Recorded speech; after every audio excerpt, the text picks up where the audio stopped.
This is one of my favorite cuts of pork. It's a lovely piece of pork belly. This one has got the bone in still on the ribs, as you can see there. You can cut this off. I'm going to leave this one in. It doesn't really make much difference to it. There's a lot of meat on these ribs as well, so it does actually add to the flavor. And I'm going to do something different today because I've done this many times, but I've done it in the oven.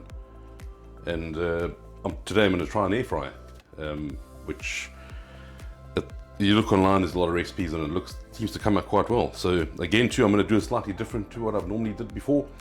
I usually would have scored the skin with a knife, sort of in another sort of diamond crisscross pattern, and then salted the joint. But I'm not actually going to do that this time. I think what I'm going to do is salt the back and the knee side with salt and pepper and nothing else, because that does work well with pork.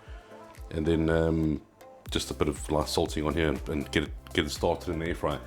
Yeah, and see how it turns out. So this is a learning curve. Let's see how it works out. One thing I have seen a lot of them do is they actually pierce the skin with toothpicks. So I want to try that. Let's see if that works. So first what I'm going to do is, if you can probably see on the skin, there's a little bit of hair there still. Normally they'd shave that off, but it hasn't been. But the easiest way you can do is either shave it off with a knife. I'm going to take a blowtorch and not cook the skin, just slightly burn the hair really, and then scrape it off afterwards.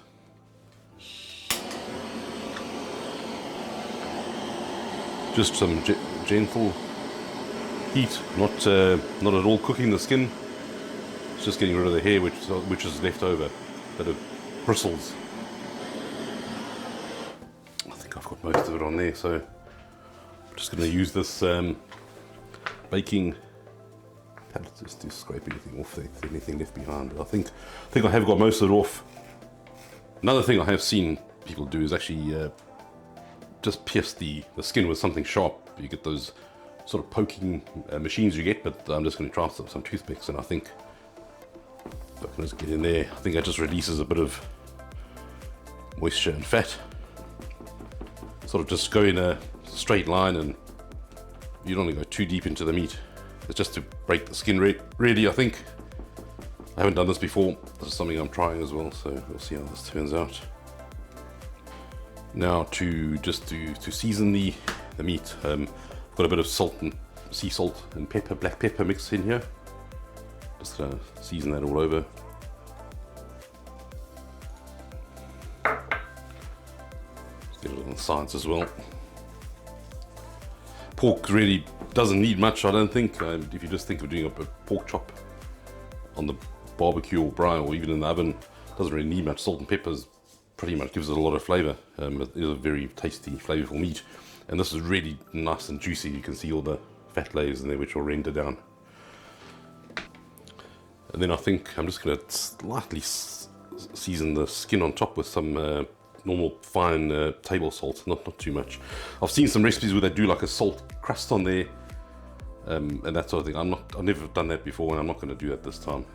I think the air fryer does dehydrate quite well, so I'm looking forward to see how this comes out.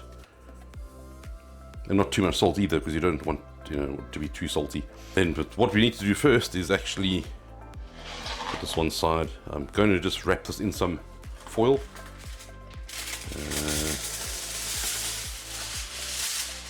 See about some size.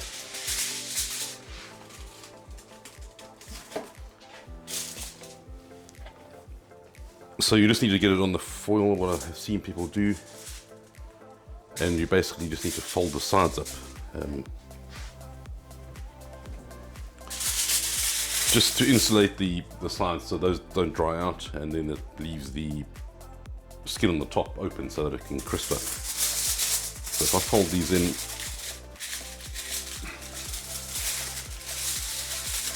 yeah, that's about half, that's about the same height. So I fold this over in half, just under half. That should cover the side, perhaps a little bit more. There we go. And they're just the same for this side as well.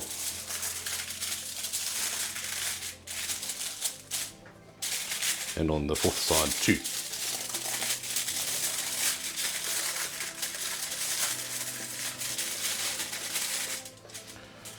So I think you just lift up the sides like this, pinch the corners out just to keep it together.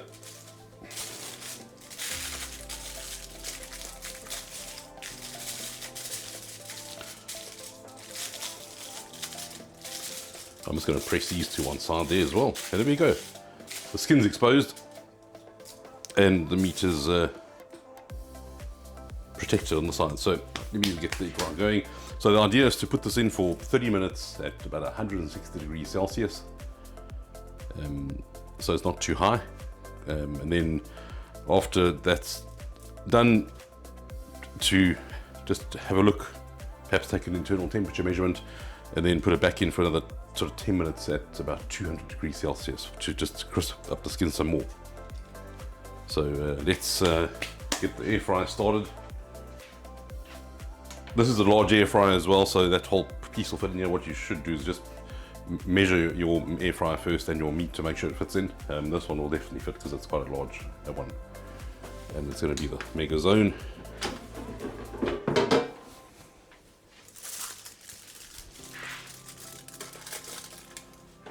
All right.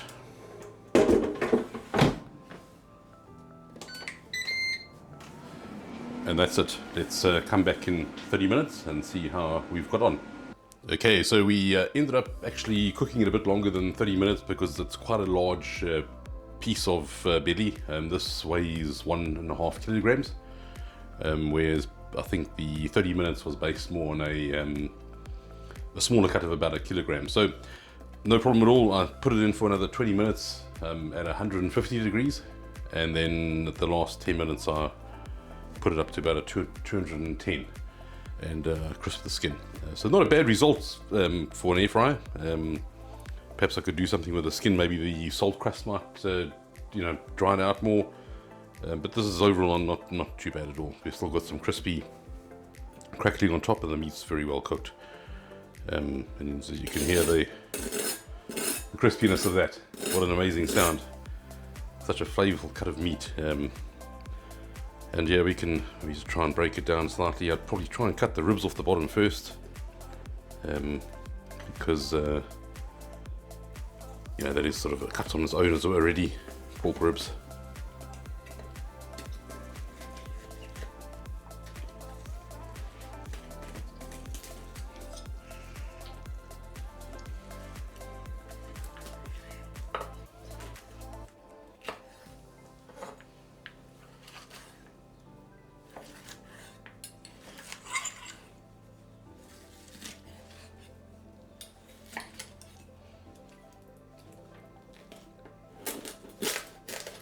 Oh, and listen to that sound of the crackling, amazing. So give this piece a go.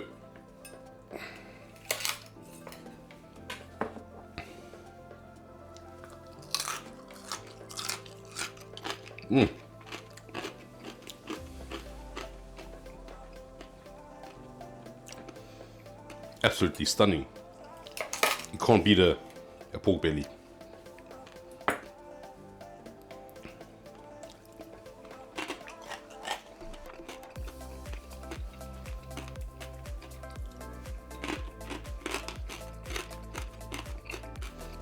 I'd say job well done. Not a bad attempt in an air fryer.